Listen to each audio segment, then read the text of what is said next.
близко подыхать и подработали, блядь. Я понял,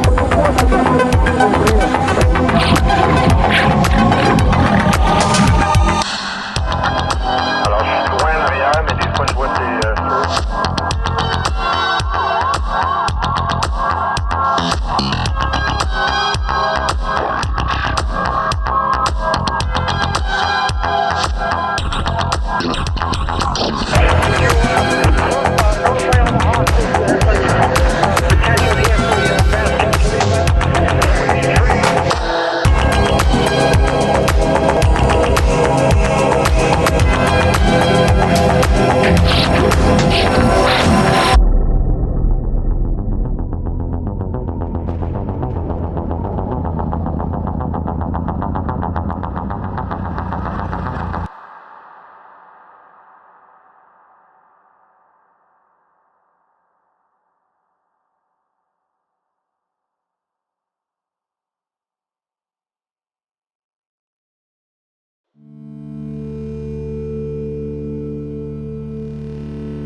On October 28th, the Gooncraft server was brought into the world.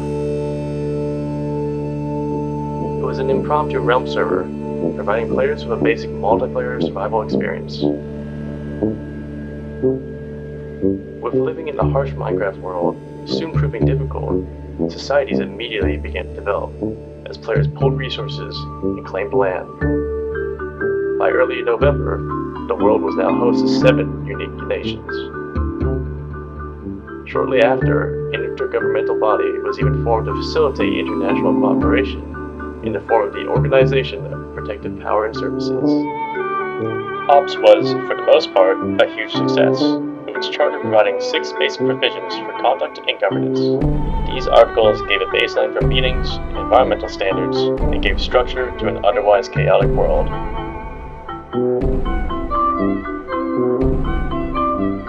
Over time, nations began to form their own alliances, rivalries, and projects.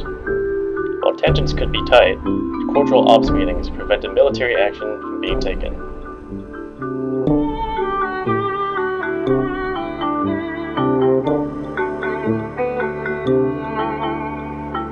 Trade was open, the land was bountiful, and war was out of sight. With the world in harmony, all of Gooncraft's nations were certain the only threat would be the occasional creeper.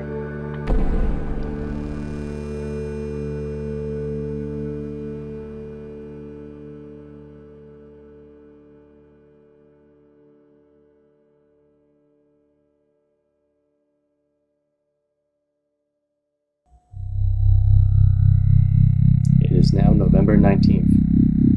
By now, the space agencies of multiple nations have planted their flag in the end. Joint construction of the Ops headquarters has slowed to a halt.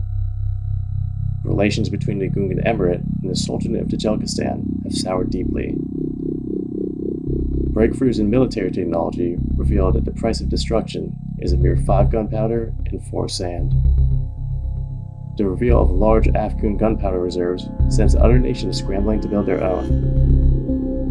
The world is on edge.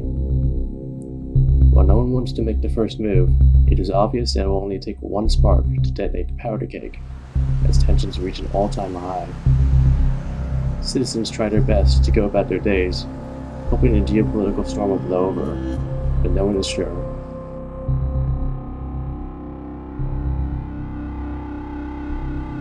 At 8:26, a lone Afghan farmer finishes his harvest and prepares to make the climb up to the capital.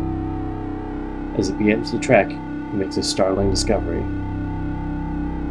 A tripwire has been placed along the mountain path. After reporting this to the local police, an explosive ordnance disposal team from the Afghan National Army is dispatched to investigate the area. The EOD team is able to successfully disarm the explosives beneath the tripwire, which are revealed to have been equal in magnitude to 9 TNT blocks. With the newfound threat of terrorism brought to the world's attention, other nations soon fall victim to similar attacks. At 8:37, a pedestrian in the capital of Mongolia reports a suspicious bag in the middle of the road. A local police bomb squad arrived shortly to begin the defusal process. However, they failed to take note of the more sophisticated nature of this device, as opposed to the one reported by their Afghan colleagues. The resulting blast claims the lives of the entire 6-man team, 4 bystanders, and is powerful enough to blow out the windows of nearby buildings. The Mongolian government announces a state of emergency. An additional 3 more bombs are found, 2 in Afghanistan and 1 in Bug City, the capital of Tajikistan. While none of them go off, the damage has already been dealt, with no apparent motive. With nightfall, 1119 becomes etched within history as the mastermind behind the attacks roams free. In the end, man's greatest fear isn't pain or death, but the fear of the unknown. Would you, notify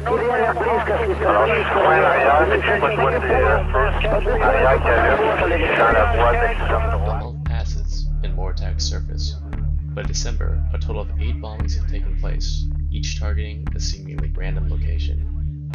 Paranoia fuels anger, leading to a series of mass arrests and riots. As society devolves into chaos, nations around the world agree that they must pool their efforts to find the bomber, lest they risk tearing themselves apart. On December 1st, OPS holds a summit in Shmerayevo in the hopes of formulating an action plan. A bloc led by the Mongolian delegate pushes for the creation of an intergovernmental peacekeeping force, supplemented by a cooperative crime control agency. After a unanimous vote, OPS Resolution 14 certifies the formation of the Counter-Terrorist Joint Task Force and Global Investigative Corps, the first 2 international military and law enforcement bodies operated through OPS. A special investigator is appointed to lead both organizations. A mass recruitment campaign is created, and thousands of volunteers across the world apply to join, ready to fight back for the safety of their homelands. Equipped with OPS-donated weapons, vehicles, and gear, CTJTF peacekeepers are immediately dispatched and stationed throughout the world, hoping to restore order and justice.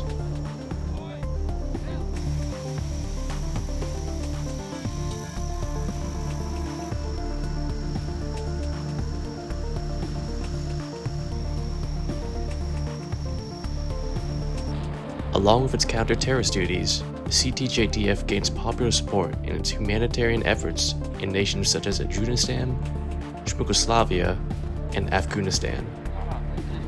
Well received by all, the CTJTF slowly brings back hope to a world scarred by terrorism.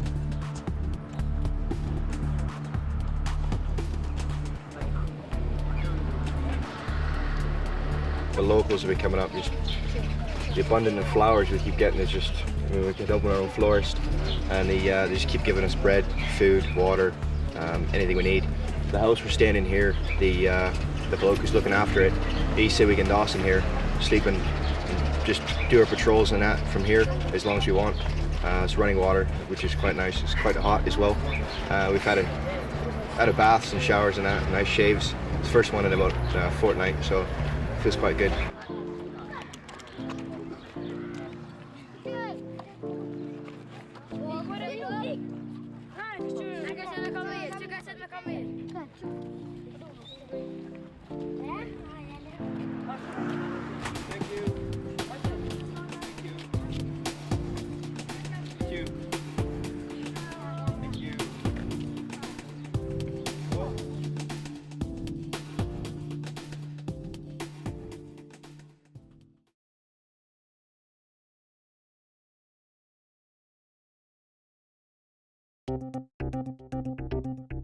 With the success of the CTJTF comes celebration and change. In Tajikistan, a civil war overthrows the Sultanate, while the Schmaltaks federalize into a united Yugoslavia state.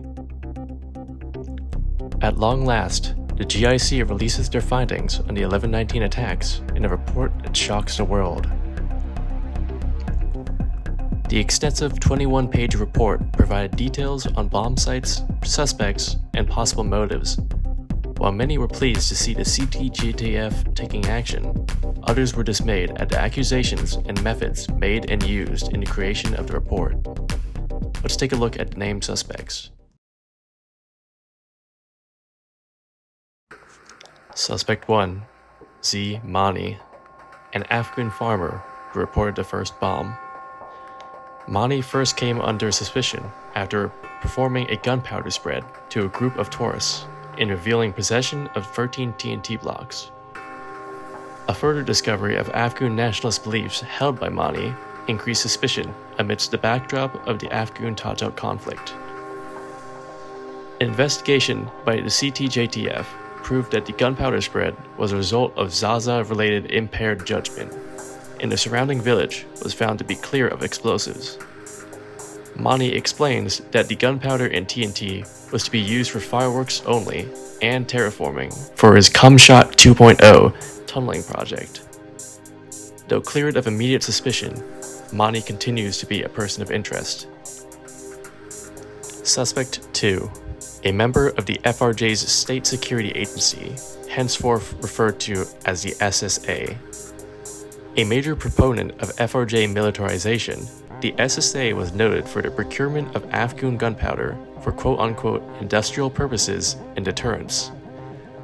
They were also known for making vaguely threatening public statements, such as vowing to keep peace through force and that others will pay in ways they cannot imagine. With other references to known terrorist groups such as the Taliban and Salafi jihadism, the secretive FRJ as a whole was constantly viewed under suspicion. Under the statements of an unnamed whistleblower, CTJTF forces conducted a no-knock raid on an alleged terror lab beneath the capital of the FRJ, though the raid proved that these allegations were unsubstantiated. For now, investigations on the SSA have ceased, though the CTJTF notes that they will be monitoring future activity. Suspect 3, Ismail Shmahoglu, a former veteran of the Shmikerstani Liberation Force.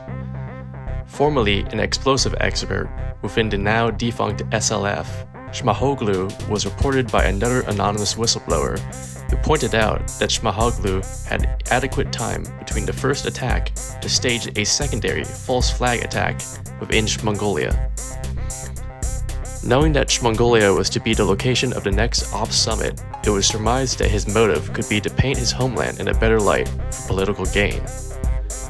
Going off pure speculation though, the CTJTF quickly closed their investigation, though as with the other two suspects, stated that Shmahoglu would remain on their radar.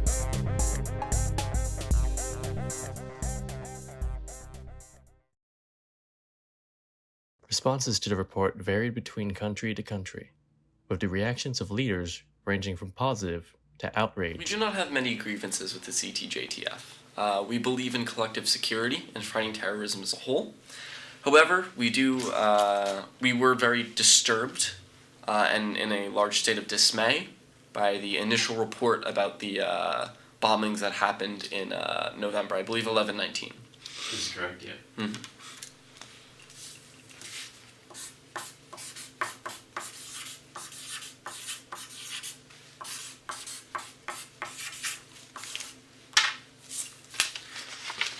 Our nation was accused of having a terror lab.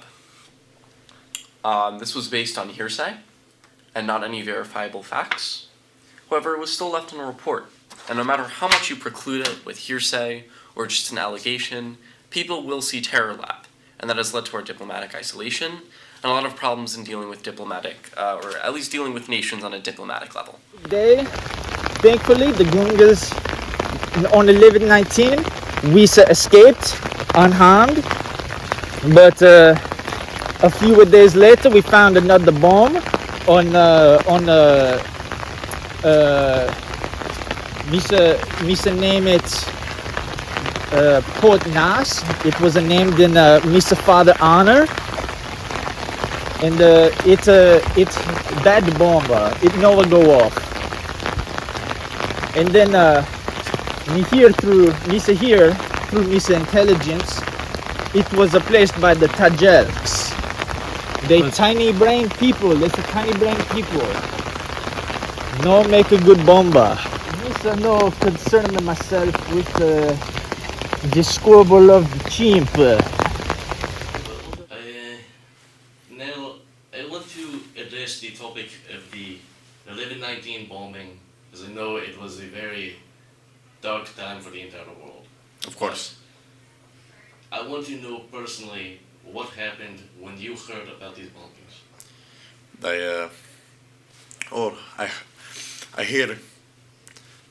I hear Afghanistan is kill. No.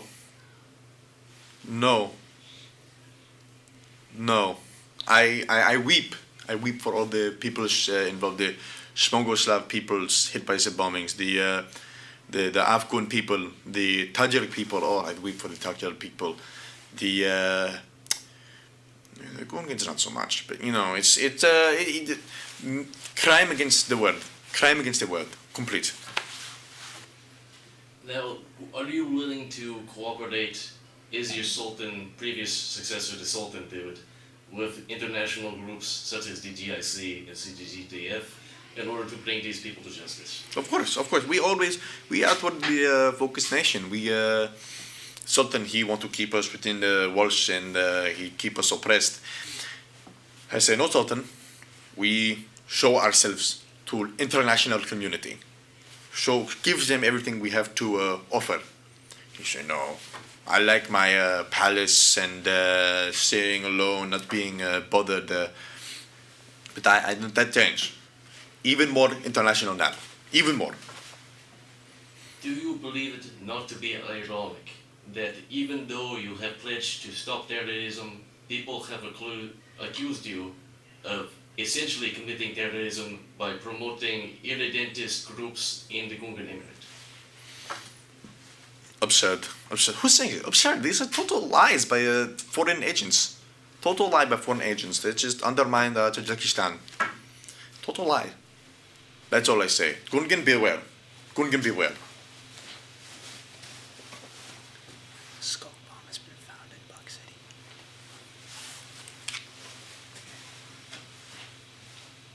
Grand Marshal, is everything okay? Yes. No. I have just received word that a skulk bomb has detonated in front of Bug City. I will be officially announcing. Stop filming. Stop filming. No more film. No more film. No more film. No more film.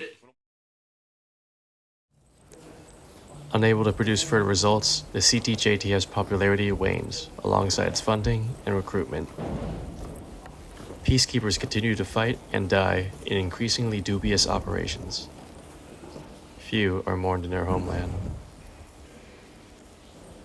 As tensions increase and international cooperation plummets, the power of both OPS, the CTJTF, and the GIC disappear overnight. With the report's findings remaining inconclusive, the trail for the bomber finally runs cold. To this day, the 11/19 bomber still remains free, and though they may never be found, their effects on the world have been irreversibly written into Gooncraft history. In the end, we may never know the true identity of the bomber. All we know is that it could be any one of us.